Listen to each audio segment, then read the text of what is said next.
Selamat sore adik-adik, hari ini kita kembali belajar fisika. Kita belajar melalui via online. Nah, jadi di sini kakak akan membahas mengenai gelombang bunyi.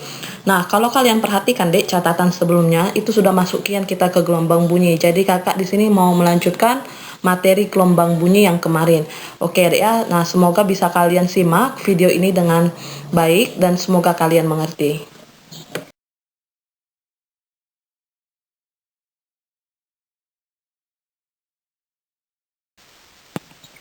Untuk sumber bunyi di dalam fisika itu ada 3 jenis dek. Yang pertama ada yang namanya senar atau dawai, yang kedua pipa organa terbuka atau POB, dan yang ketiga pipa organa tertutup atau POT.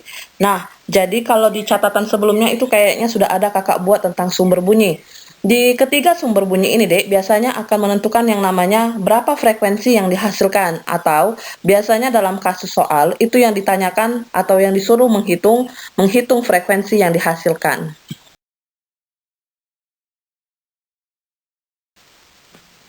Untuk sumber bunyi yang pertama, di situ ada namanya dek senar atau dawai. Jadi kalau lihat dari gambar, ada 3 gambar di situ dek. Yang pertama itu nada dasar, lalu yang kedua nada pertama, dan yang ketiga nada kedua. Jadi kalau kalian perhatikan, L di situ adalah panjang dawai atau panjang senar. Di situ yang di nada dasar dek menghasilkan yang namanya setengah gelombang atau setengah lambda. Nah, untuk nada pertama, panjang talinya sebesar L menghasilkan satu gelombang atau dia disebut dengan satu lambda. Dan yang untuk nada dasar kedua panjang talinya dek menghasilkan 1,5 gelombang atau 3/2 lambda.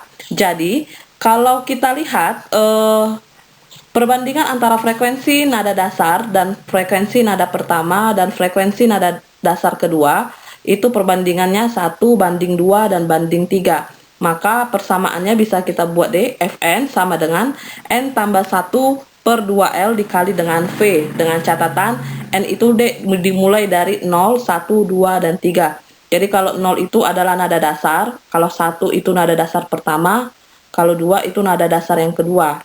Itu untuk senar dan dawai. Nah, begitu juga dek pipa organa terbuka. Kalau kalian perhatikan di situ juga ada 3 gambar dek. Nada dasar pertama, dan nada dasar kedua. Jadi kalau untuk pipa organa terbuka, itu dek rumusnya hampir mirip dengan yang namanya rumus dari senar atau dawai. Nah, untuk pipa organa terbuka dek, perbandingan antara frekuensi nada dasar, frekuensi nada pertama, dan frekuensi nada kedua itu perbandingannya juga sama, yaitu 1:2 banding 3. Maka rumusnya menjadi Fn sama dengan N tambah 1/2L dikali dengan V.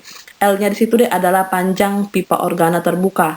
Nah, untuk pipa organa terbuka dek, kita bisa mencari nilai V-nya dengan cara V itu adalah cepat rambat bunyi di udara. Jadi kalau untuk pipa organa terbuka, nilai V-nya itu dek pasti sudah dikasih tahu di soal, yaitu cepat rambat bunyi pada di udara. Tetapi kalau untuk senar sama dawai, nilai V-nya itu harus dicari lagi. Nah, rumus V untuk senar atau dawai itu sudah ada di buku catatan kalian. Jadi harapan kakak kalian sambil buka buku catatannya. Pipa organa tertutup itu sedikit berbeda dengan senar ataupun juga pipa organa terbuka. Pipa organa tertutup, kalau kita lihat gambar D, di situ ada nada dasar, nada atas pertama, dan nada atas kedua. Nada dasar, panjang talinya D di situ membentuk hanya 1/4 gelombang. Berarti L sama dengan 1/4 lambda. Nah, yang kedua, nada atas pertama, di situ dia sudah membentuk 3/4 gelombang. Maka panjang talinya L sama dengan 3/4 lambda. Dan nada atas kedua, di situ dia membentuk 1/4 gelombang atau 5/4 lambda. Jadi panjang talinya L sama dengan 5/4 lambda. Nah, maka perbandingan frekuensi nada dasar banding frekuensi nada atas pertama dan frekuensi nada atas kedua, kakak ulangi deh ya, perbandingan frekuensi nada dasar banding frekuensi nada atas pertama banding frekuensi nada atas kedua, perbandingannya menjadi 1:2 banding 3. Maka untuk pipa organa terbuka, pipa organa tertutup, rumusnya bisa dibuat menjadi Fn sama dengan 2N tambah 1/4L dikali dengan V. V itu ingat deh ya, cepat rambat bunyi di udara. Nah, L-nya itu adalah panjang pipa organa tertutup.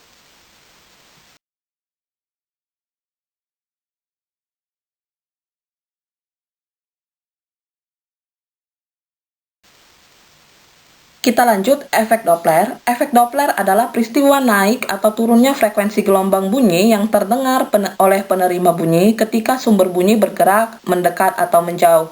Jadi beda deh ya posisinya ketika kita misalnya duduk di tepi jalan, lalu ada sebuah ambulans yang mendekati kita. Itu makin lama suaranya makin besar.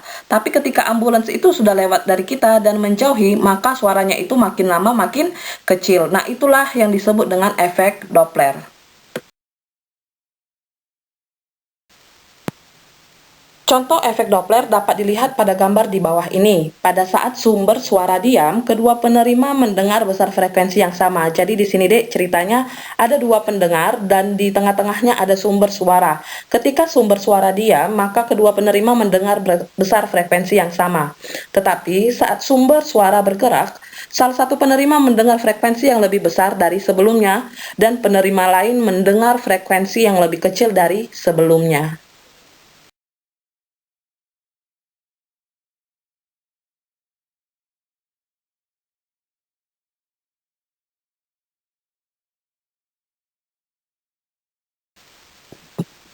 Nah, itu deh rumus untuk efek Doppler. Jadi di situ bisa ada rumus Fp sama dengan Fu di plus minus Vp per Fu plus minus Vs dikali dengan Fs. Dengan keterangan bisa kalian baca ya. Fp frekuensi yang didengar, Fs frekuensi sumber bunyi, Vu cepat rambat bunyi di udara, Vp kecepatan pendengar, Vs kecepatan sumber bunyi. Nah, yang paling penting deh di sini harus kalian ingat ada di situ kakak buat sumber bunyi. Jika sumber bunyi menjauhi itu ada tanda panah ke kiri, kita pakai plus. Tetapi kalau sumber bunyi mendekati itu ke arah kanan, kita pakai negatif. Begitu juga pendengar. Kalau pendengar mendekati kita pakai plus, tapi kalau pendengar menjauhi kita pakai minus. Jadi ingat aja di tanda panahnya. Kalian buat sumber bunyi pendengar. Kalau tanda panahnya ke kiri, itu kita pakai plus, tapi kalau tanda panahnya ke kanan, kita pakai minus.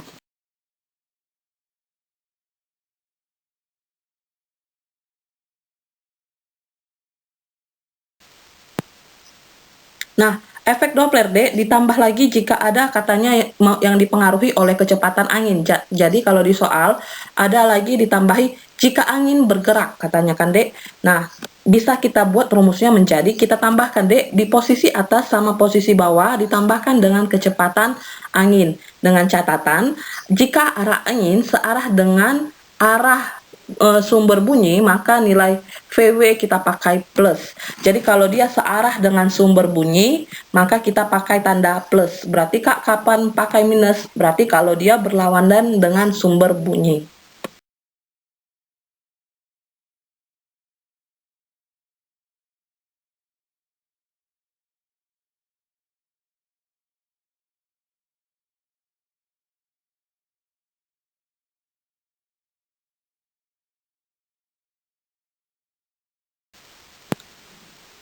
Materi selanjutnya itu pelayangan gelombang. Pelayangan gelombang adalah interferensi atau perpaduan dua bunyi yang memiliki amplitudo sama, namun berbeda frekuensi sedikit.